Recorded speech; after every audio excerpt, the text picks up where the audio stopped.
Hello guys! Hello! This is for Sagittarius. Okay, Sagittarius, welcome dito sa aking channel, Kapalaran 888. Welcome!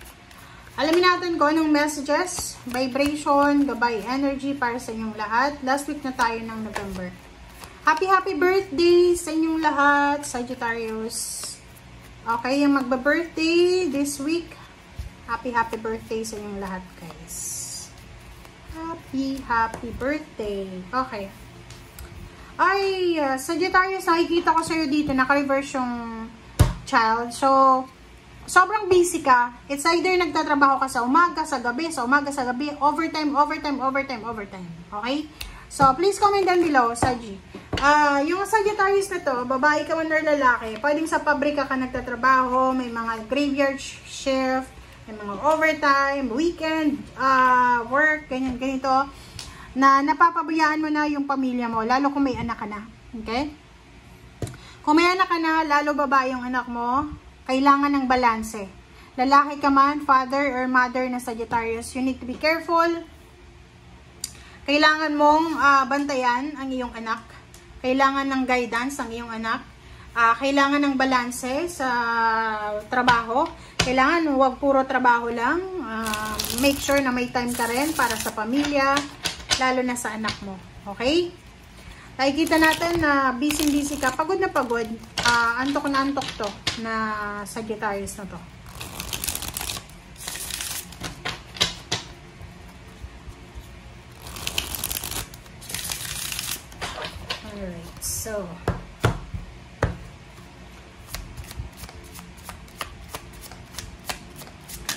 Alright, so the Devil, this is Capricorn energy, and Page of Swords, Page of Work na tayo.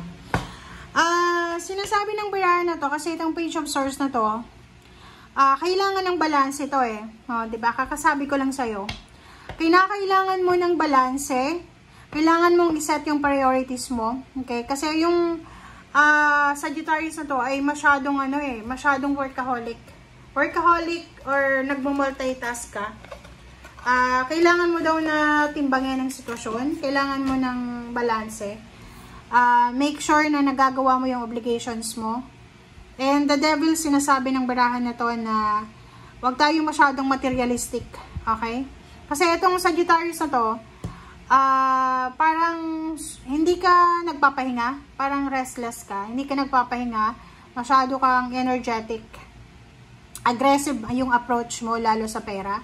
And nandito yung Capricorn energy, nandito yung the Devil. Sinasabi ng the Devil sa'yo na you are only limited by what you believe is possible. So, medyo nakaband ka, medyo naka-attach ka sa pera. Kaya ka sobrang busy kasi gusto mo ng maraming pera.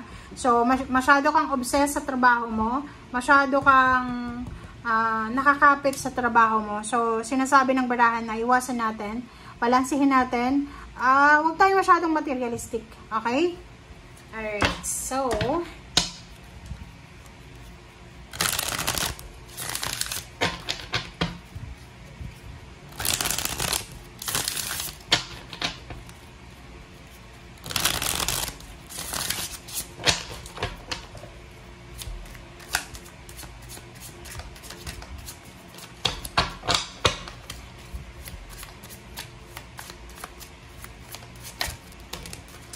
alright, so, the Emperor, Seer the Fool,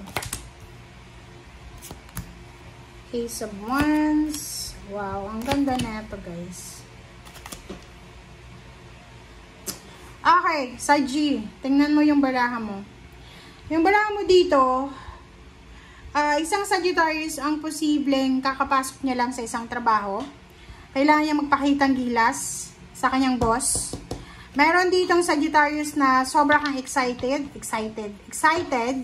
Sobra kang excited para sa new job mo, new position sa trabaho, or new salary increase. Five of Swords, sinasabi ng barahan na may kailangan kang i-give up para sa mga new challenges na to sa buhay mo. Like for example, yon, Sagittarius ka na kailangan mong pumunta ng ibang bansa. So, kailangan mong iwanan yung anak mo. yung asawa mo sa Pilipinas. Parang ganun, yung energy niya. So, kapalit daw ng pagbabago na to, kapalit ng power and energy, or energy, power and strength na yan, may kailangan kang i-give up. So, please comment down below if ano yan. Page of Pentacles and Two of Pentacles, sinasabi ng baraha sa'yo na walang masama sa ginagawa mo kasi napakasipag mo sobrang workaholic mo. And lahat daw ng ito, tinatrabaho mo siya ngayon, lahat daw ng ginagawa mo siya ngayon, ay makukuha mo yung result niyan in the near future. Like, magiging balance yung finances mo. Magiging balanse lahat ng mga dapat mabalanse sa financial na pamumuhay mo. But you need to be careful kasi nakafocus ka sa pera. Sabi ng baraha sa'yo dito, meron dito na Sagittarius na makakatanggap ka ng job offer. It's either international or local, pero dalawa siya. So, pag-iisipan mo siya ng mabuti, kailangan mo mag-isip ng mabuti dyan sa plano mo na yan or sa kung ano man yan na choices and options na yan. May matatanggap din kayo na job offer. Ang job offer na to ay medyo risky siya. So, maybe halimbawa, isa kang teacher, yung ino-offer sa yung trabaho is maging supervisor, parang ganun. So, malayo siya sa pinag-aralan mo. So, dito sa barahang yan, sinasabi na medyo risky yung offer na to. But, ang maganda dito is, meron kang chance na mag-improve sa lahat, diba? Parang, sinasabi ng barahan na yung pagkakataon naman is limitless diba? Hindi mo kailangan i-limit yung sarili mo sa kung ano lang, diba? You're only limited by what you believe is possible, diba? So, yun, yung message na yan sa'yo. And, sinasabi ng barahan na kung ikaw unemployed, possible na makatanggap ka ng mga job offers or pwedeng may makakilala ka na pwedeng makatulong sa'yo para makahanap ka ng trabaho as soon as possible.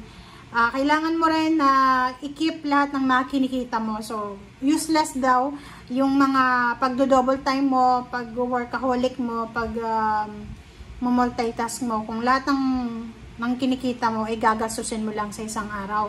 So, ibig sabihin, kailangan mo daw i-secure yung iyong finances. So, wag mong sayangin yung pagod, puyat mo, yung pawis mo sa pagtatrabaho and then mauubos lang.